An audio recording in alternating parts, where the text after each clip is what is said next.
Hello students. In previous lecture we have discussed about the financial accounting, its characteristics, advantages, disadvantages. Mm, then today we are going to discuss about the branches of accounting and of course basis of accounting and about the principles of accounting. So first of all, branches of accounting. There are four types of branches of accounting. First one is financial accounting, then cost accounting, management accounting, and social responsibility account. First financial accounting हम लोगों ने पहले भी किया है कि financial accounting का मतलब है सबसे पहले व्यावसायिक लेन देन को पहचानना, उसके बाद उसका वर्गीकरण करना, उसके बाद उसके सारांश बनाना, फिर फाइनेंशियल अकाउंटिंग के लिए फाइनल अकाउंट्स तैयार करना और बिज़नेस की प्रॉफिटेबिलिटी को जानना और बिज़नेस की क्या उसकी एसेट्स और लायबिलिटीज़ और कैपिटल हैं उसके बारे में जानकारी प्राप्त करना। साथ ही साथ जो इन्फॉर्मेशन फाइनेंशियल इन्फॉर्मेशन हमारे पास अवेलेबल हैं उनको जो उनके यूज़र्स हैं जितने भी यूज़र्स हैं फाइनेंशियल अकाउंटिंग को उनको कम्युनिकेट कराना। Then your next is cost accounting. ये cost accounting is also related to the identification of cost, then classification of cost, measurement of cost, and with the motive to know the cost of product and service, and to reduce the cost, to minimize the cost is also the objective of cost accounting। मतलब जो cost accounting है उसका सबसे पहला काम है कि किसी प्रोडक्ट या सर्विसेज का निर्माण करते हुए उसकी कॉस्ट को आइडेंटिफाई करना, पहचानना है, फिर उनका वर्गीकरण करना है, फिर उसका भी सारांश बनाना है और पर यूनिट कॉस्ट कितनी आती है किसी भी प्रोडक्ट को या सर्विस को बनाने के लिए उसको फाइंड आउट करना है। और इसका मेन ऑब्जेक्टिव होता है कि कॉस्ट कंट्रोल करना है, कीमत को नियंत्रण में लेके आना है और मिनिमाइज ऑफ द कॉस्ट, और जो आप प्रोडक्ट बना रहे हैं उसकी कॉस्ट को मिनिमाइज करना है, कम से कम करना है। तो ये भी एक ब्रांचेज ऑफ अकाउंटिंग है। The third one is management accounting. Then management accounting means accounting को मैनेज करना। अब ये अकाउंटिंग कौन सी, फाइनेंशियल अकाउंटिंग और कॉस्ट अकाउंटिंग हमें कुछ डाटा प्रोवाइड्स करते हैं और वो डाटास जो होते हैं वो मैनेजमेंट यूज़ करता है। और मैनेजमेंट का काम ही क्या होता है, पॉलिसी फ्रेम करना, प्लानिंग करना, ऑर्गेनाइजिंग करना, स्टाफिंग करना, डायरेक्टिंग करना एंड कंट्रोलिंग करना। अब ये जो अकाउंटिंग इन्फॉर्मेशंस हमारे पास अवेलेबल होती हैं, उपलब्ध हैं, उन सभी इन्फॉर्मेशंस को इस तरह से मैनेजमेंट जो प्रबंधक है वो यूज़ करते हैं, प्रयोग में लाते हैं ताकि आने वाले सालों में महत्वपूर्ण निर्णय लिए जा सकें।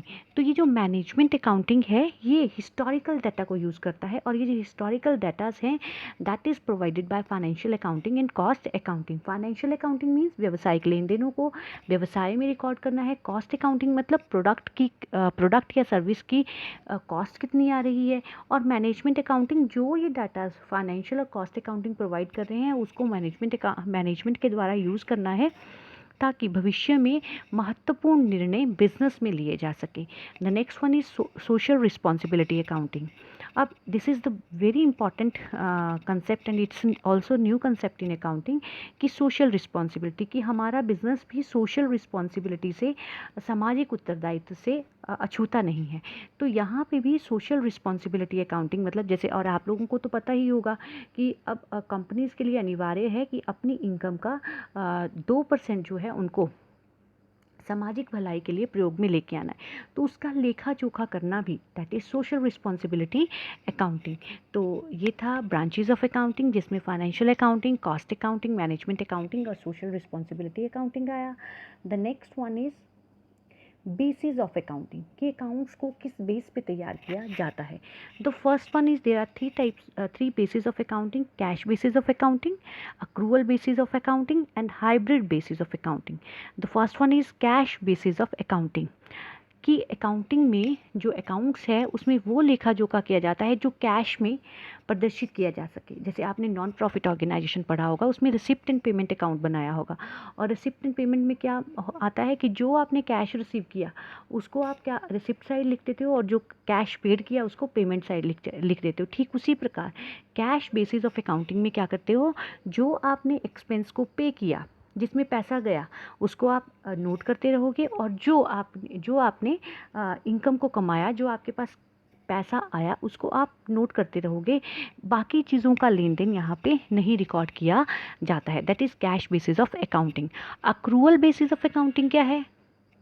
अक्रूवल बेसिस ऑफ अकाउंटिंग है कि during a particular period expenses whether you paid or not and income whether you receive or not will be recorded in the books of accounts। मतलब किसी पर्टिकुलर पीरियड में अगर आपका expense है, वो चाहे आपने पे किया चाहे नहीं किया, उसको आप अपनी बुक्स ऑफ अकाउंट्स में नोट करेंगे। और अगर इनकम है, चाहे आपको रिसीव हुई चाहे नहीं हुई, उसको भी आप बुक्स ऑफ अकाउंट्स में रिकॉर्ड करेंगे। जैसे कि सपोज़ आपका बिजनेस जो है एक रेंटेड अकोमोडेशन में चल रहा है और आपका साल का जो रेंट बनता है वो 60,000 बनता है, मतलब पर मंथ जो है 5,000 बनता है। अब आपने क्या किया, 10 महीने का किराया दे दिया, तो मतलब 10 महीने का 50,000 आपने दे दिया और 10,000 रुपया अभी आपका पेंडिंग है और आपके फाइनेंशियल अकाउंट्स क्लोज हो रहे हैं 1 अप्रैल टू 31 मार्च चल रहा है। तो आपने मतलब जनवरी तक का किराया दे दिया है, फरवरी और मार्च का नहीं दिया है। जब अक्रूवल बेसिस आएगा, आपकी वो एक्सपेंसेस है but you have not paid, तो वो अक्रूड हो गई है, पर वो बुक्स ऑफ अकाउंट्स में रिकॉर्ड की जाएगी। इसी तरह अगर आपके पास कोई बिल्डिंग है और आपने उस बिल्डिंग को किराए पे दिया है और 10 महीने का किराया आपने रिसीव कर लिया, लेकिन 2 महीने का किराया अभी तक आपने रिसीव नहीं किया है, मतलब कि अभी आपको वो मिलना है, तो आप तब भी उसको बुक्स ऑफ अकाउंट्स में रिकॉर्ड करेंगे। तो इसको कहते हैं accrual basis. Means expenses paid or not will be recorded in the books of accounts and income received or not will be recorded in the books of account. जबकि cash में क्या था, कैश अगर आपने 50,000 पे किया है तो आप 50,000 ही रिकॉर्ड करेंगे, और अगर आपको 30,000 मिला है तो आप 30,000 ही रिकॉर्ड करेंगे, बाकी कोई लेना देना नहीं होता। And hybrid basis of accounting means mixture of cash basis and accrual basis. मतलब कि ये कैश और अक्रूवल का मिक्सचर होता है। यहाँ पे कुछ आइटम्स जो हैं कैश बेसिस पे लिखी जाती हैं और कुछ आइटम अक्रूवल बेस पे लिखी जाती हैं। और यहाँ पे क्या होता है कि जो एक्सपेंसेस हैं वेदर पेड और नॉट, उसको पे किया है या नहीं किया है, उसको आप अक्रूवल बेसिस पे लेके चलते हो, और इनकम जो आपने रिसीव की है उसको आप कैश बेसिस पे लेके चलते हो। यानी कि एक्सपेंसेस जो है वो अक्रूवल बेसिस पे और जो कैश और जो आपकी इनकम्स हैं वो कैश बेसिस पे रिकॉर्ड की जाती हैं। तो ये था आपका basis of accounting. The next one is gap. Gap को हम बोलते हैं generally accepted accounting principle. GAAP, generally accepted accounting principles. As I have already told you that accounting is a science as well as an art. So accounting is a science. How? Because there are some principles and accountant have to follow these principles in order to prepare the books of accounts. Then अब ये accounting principles क्या हैं, कैसे हैं, उनके बारे में हम इस लेक्चर में देखते हैं। जैसे फर्स्ट एजम्पशन, कुछ एजम्पशंस हैं, मतलब कुछ कंसेप्ट्स हैं, कुछ मान्यताएं हैं, जिन मान्यताओं पे हमारा अकाउंट्स जो है वो टिका होता है। जैसे the first one is business entity concept, accounting entity assumption. मतलब business and businessman are different from each other. जो बिजनेस है और बिजनेस को जिसने शुरू किया है वो दोनों ही अलग अलग हैं। इसी एजम्पशंस के अकॉर्डिंगली आपकी जितनी भी एसेट्स हैं वो बिजनेसमैन की नहीं होती, वो किसकी होती हैं, बिजनेस की। और जितनी भी लाइबिलिटीज़ हैं, अगर जितना भी पैसा बिजनेसमैन ने लगाया है बिजनेस में, उसको लाइबिलिटी साइड दिखाया जाता है। कैपिटल को भी लाइबिलिटी साइड दिखाया जाता है। और ये माना जाता है कि इन फ्यूचर जब भी बिजनेस जो है बिजनेस को इन फ्यूचर जो है ये पैसा जो बिजनेसमैन ने बिजनेस में इन्वेस्ट किया है वो वापस देना है। तो अकाउंटिंग एंटिटी एजम्पशन या बिजनेस एंटिटी एजम्पशन यही कहती है कि business and businessman are different from each other. जो बिजनेस की प्रॉपर्टी है वो that is not related to businessman, और जो बिजनेसमैन की प्रॉपर्टी है that is not related to business. तो जो भी है बिजनेस और बिजनेसमैन के अलग अलग हैं। और बिजनेसमैन जो है बिजनेस में लगाई गई संपत्ति जो है बिजनेस की है, बिजनेसमैन की नहीं है। इसी कारण अगर बिजनेसमैन बिजनेस से कोई पैसा निकालता है तो उसको ड्राइंग्स कहा जाता है, ताकि उसने बिजनेस की कैपिटल को कम कर दिया, जो उसने पैसा लगाया है उसको कम कर दिया है। तो ये बिजनेस एंटिटी कंसेप्ट है। नेक्स्ट है money measurement assumptions. Money measurement assumptions का मतलब है कि only those items which can be measured in term of money will be recorded in the books of accounts, कि केवल वही लेन देन, व्यावसायिक लेन देन जिन्हें मुद्रा के रूप में मापा जा सकता है, उसको हम बुक्स ऑफ अकाउंट्स में रिकॉर्ड करते हैं। अब बिजनेसमैन कितना ऑनेस्टली काम कर रहा है, कितना हार्ड वर्कर है वो, कितना रिलायबल है वो, that is irrelevant in the business. Business में सिर्फ बिजनेसमैन ने कितनी ड्राइंग्स की हैं, एम्प्लॉय कितने ईमानदारी से काम कर रहा है, उसका बिजनेस में कोई लेना देना नहीं है, लेकिन उस एम्प्लॉय की ईमानदारी के बदले में बिजनेस ने जो उसको बोनस पे किया है, चाहे वो 1,000 रुपया है चाहे 2,000 रुपया है, तो उसको बुक्स ऑफ अकाउंट्स में रिकॉर्ड किया जाएगा। मतलब वही आइटम जिनको कि हम मुद्रा के रूप में माप सकते हैं, उनको बुक्स ऑफ अकाउंट्स में रिकॉर्ड किया जाता है। The next one is accounting period. उससे पहले मैं आपको कराती हूँ गोइंग कंसर्न कंसेप्ट। तो गोइंग कंसर्न कंसेप्ट ये कहता है कि business will continue for a long period, कि जब हम बिज़नेस को स्टार्ट करते हैं इट हैज़ इनडेफिनिट लाइफ, कि हम ये सोच के चलते हैं कि हमारा बिज़नेस लंबे समय तक चलेगा, क्योंकि कोई भी बिजनेसमैन ये नहीं चाहता कि आज जो मैंने बिज़नेस स्टार्ट किया है वो कल बंद हो जाए। तो ये माना जाता है कि बिज़नेस जो है वो लंबे समय तक चलता रहेगा, और इसी कंसेप्ट के अकॉर्डिंगली हमारे बिज़नेस में जो फिक्स्ड एसेट्स होती हैं उस पे हम डेप्रिसिएशन लगाते हैं, कि बिज़नेस में ये जो लंबे समय तक चलेगा तो जो एसेट है उसको, उसकी वैल्यू डे बाय डे कम होगी, तो हम उसको अपनी डेबिट साइड लिखते हैं, अपनी प्रॉफिट एंड लॉस की डेबिट साइड लिखते हैं कि उससे हमें लॉस होने वाला है। तो मतलब in nutshell going concern concept ये कहता है कि business will continue for a long period of time, indefinite period of time. तो इससे ही रिलेटेड है कि अगर अकाउंटिंग पीरियड कंसेप्ट है तो वो कहता है कि गोइंग कंसर्न कंसेप्ट ने कह दिया कि बिज़नेस जो है लंबे समय तक चलेगा। अब अगर बिज़नेस लंबे समय तक चलेगा तो क्या बिज़नेस अपनी लाइफ में उसे क्या प्रॉफिट हो रहा है, क्या लॉस हो रहा है, उसको असर्टेन नहीं करेगा, उसको देखेगा नहीं, नहीं उसको देखना पड़ेगा। तो बिज़नेस ने अपनी लाइफ को 12 महीनों में डिवाइड कर लिया है। अब वो 12 महीने जो हैं वो 1 जनवरी टू 31 दिसंबर भी हो सकते हैं, that can be from 1 March to 1 April to 31 March, that can be 1 October to 30 September. तो कुछ भी हो सकते हैं, मतलब आप उसमें डिपेंड करता है। अगर आपकी सोल प्रोप्राइटरशिप है, और कंपनीज के केस में वो ऑलरेडी मेंशन है कंपनी लॉ में कि उसको जो 12 मंथ्स हैं that is from 1 April to 31 March, के मतलब इतने 12 महीने कर दिए। और इन केस अगर आपका बिजनेस बीच में स्टार्ट हुआ, सपोज आप नवरात्रि में शुरू करते हैं और नवरात्रि 1 अक्टूबर को आ रहे हैं, तो आपका जो फर्स्ट जो आपका पीरियड होगा दैट इज़ फ्रॉम 1, और आप अकाउंटिंग ईयर क्लोज कर रहे हैं 31 मार्च को, तो that will be from 1 October to 31 March. तो उसमें उस केस में अलग बात है, लेकिन मतलब इस एजम्पशन के accordingly business has divided it's life into number of year, and that number of year consists of 12 months, and that can be from 1st January to 31st December, it can be from 1st April to 31st March, it can be from 1st October to 30th September. So the next is duality concept. ये हर एक transaction के double effect रहते हैं, one is debit and other one is credit.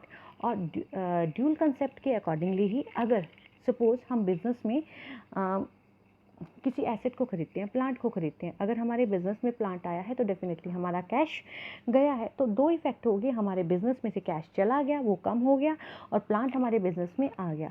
तो हर एक transactions के 2 fold effects होते हैं, that is double entry concept. और इसी के अकॉर्डिंगली जो हमारी इक्वेशन है, अकाउंटिंग इक्वेशन है, उसको दिया गया है। और आप लोग को सभी को पता है कि अकाउंटिंग इक्वेशंस क्या है, assets equals to liabilities plus capital. अब नेक्स्ट है आपका मैचिंग कंसेप्ट। मैचिंग कंसेप्ट अभी अभी मैंने आपको अकाउंटिंग पीरियड कंसेप्ट कहा कि ये 12 मंथ्स का एक साल बना दिया गया है, और साल बनता ही 12 मंथ से है, लेकिन अकाउंट्स की जो बिज़नेस है उसकी लाइफ को 1 साल तक सीमित कर दिया गया है। तो एक पर्टिकुलर ईयर में एक इनकम को कमाने के लिए क्या एक्सपेंसेस हुई हैं उसको मैच किया जाता है, कि अगर हमने 1,000 रुपया कमाया है तो उसके लिए हमने कितना रुपये खर्च किया। सपोज 800 रुपया खर्च किया है, तो हमारे पास जो इनकम हुई है वो 200 रुपया हुआ। यानी कि किसी पर्टिकुलर पीरियड में जो इनकम हमने कमाई है उसके लिए हमें कितना पैसा देना पड़ा है, कितनी एक्सपेंसेस देनी पड़ी हैं, उसको हम मैचिंग कंसेप्ट कहते हैं। यानी कि उसमें मैच करना है कि एक इनकम को कमाने के लिए हमें कितना एक्सपेंसेस किया गया है किसी पर्टिकुलर टाइम पीरियड में, तो उसको हम मैचिंग कंसेप्ट कहते हैं। नेक्स्ट है आपका रेवेन्यू रिकॉग्निशन कंसेप्ट। अब रेवेन्यू रिकॉग्निशन का मतलब ये है कि हमारे बिजनेस में जब आय आ रही है तो उसको कब माना जाए,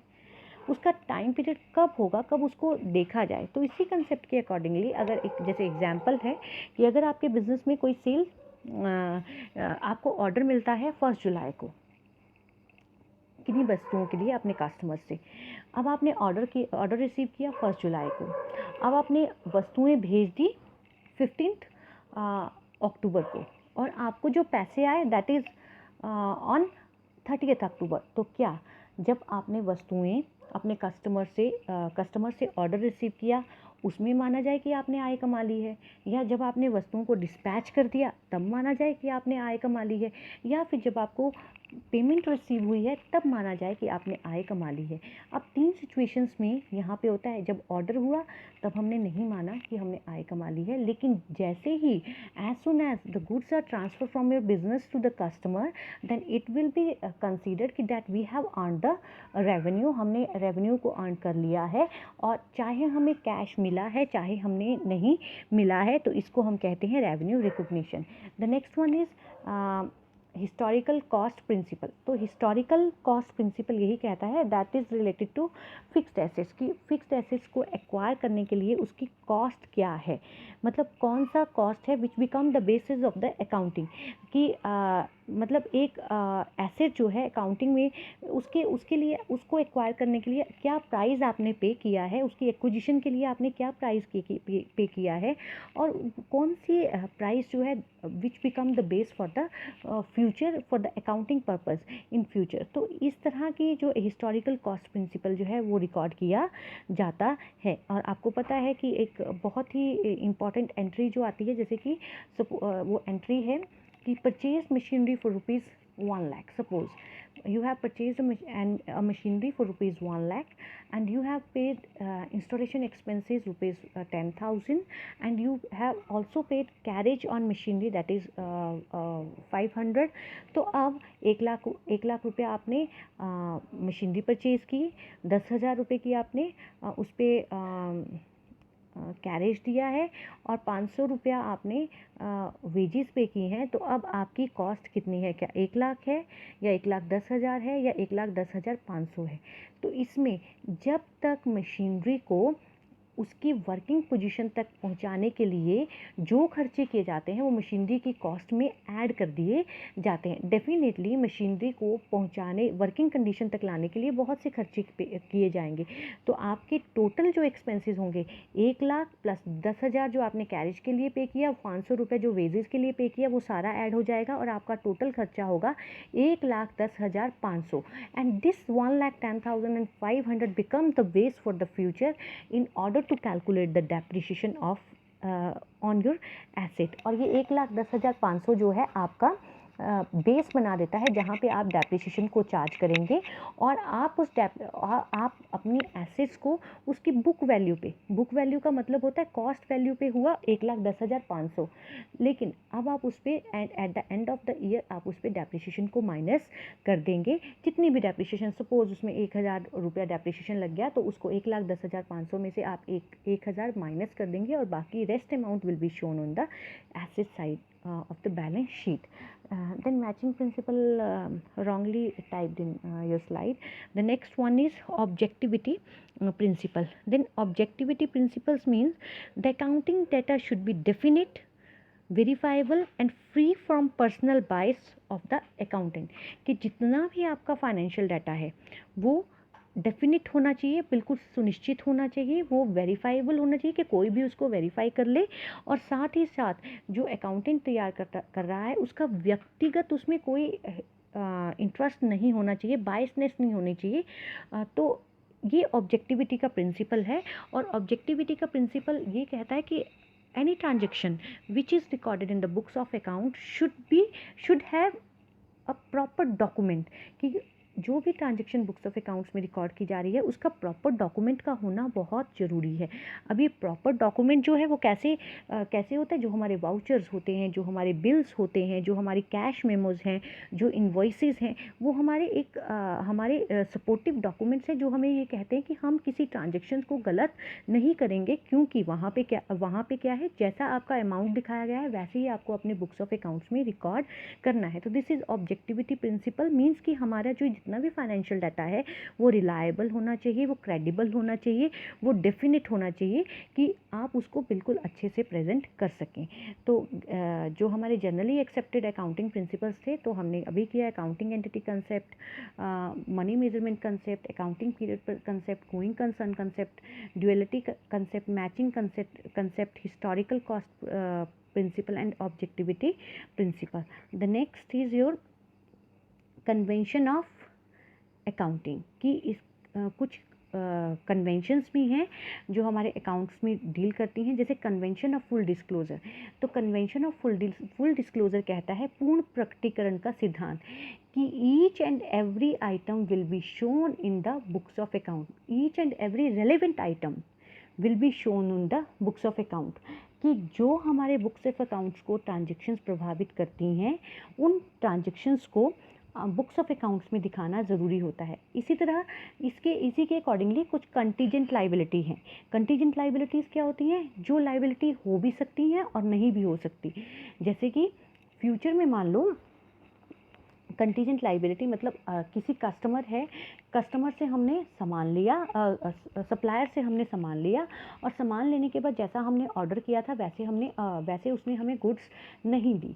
अब हमने क्या किया, उस सप्लायर को गुड्स को वापस कर दिया, लेकिन सप्लायर ने क्या किया, उसने बोला कि आपने गुड्स वापस कर दी लेकिन अब आपने पैसा कम दिया है। अब वो इसके लिए वो कोर्ट में चला जाता है। हम अपना पक्ष रखते हैं कि हमारी जो गुड्स थी वो आई नहीं तो हमने पैसा क्या देना था, और वो कहता है कि इन्होंने कुछ भी पैसा नहीं दिया। तो अब ये लाइबिलिटी, कोर्ट का क्या डिसीजन आता है, हमारी फेवर में आता है या उनकी फेवर में? अगर उसकी फेवर में आता है तो वो हमारी लाइबिलिटी बन जाएगी, तो वो हमें पैसा देना ही पड़ेगा। That is contingent liability. It can be liability or it can not be a liability. उसको भी आप बुक्स ऑफ अकाउंट्स में एज अ फुट नोट दिखाते हो।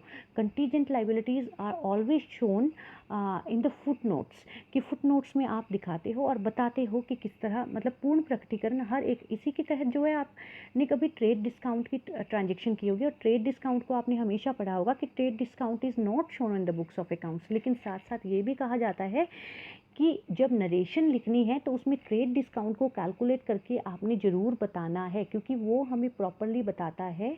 उससे हमारा फुल डिस्क्लोजर का कंसेप्ट जो है वो वायलेट नहीं होता है। मतलब नरेशन में आप ट्रेड डिस्काउंट को हमेशा ही शो करते हैं। तो पूर्ण प्रकटीकरण मतलब कोई भी चीज़ को आपने छुपाना नहीं है। Next is convention of conservatism. तो रूढ़िवादिता का सिद्धांत यही कहता है कि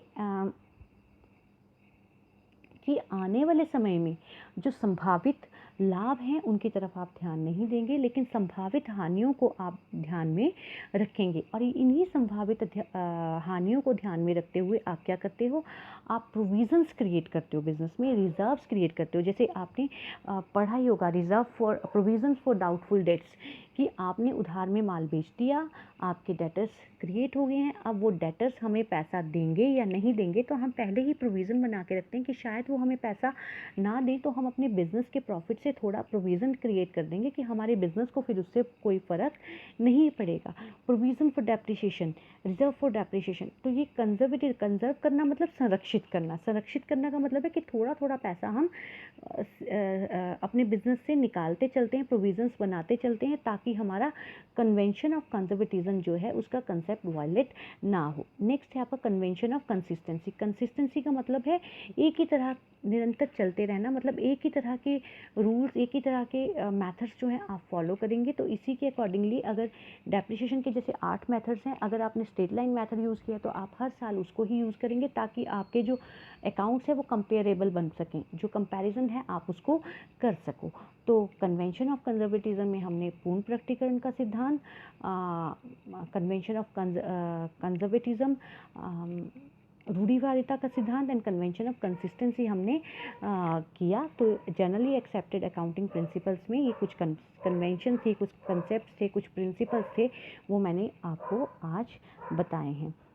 तो आज हमने किया basis of accounting, basis of accounting, branches of accounting, basis of accounting, generally accepted accounting principle, its concept and convention. And thank you so much for listening this. Thank you.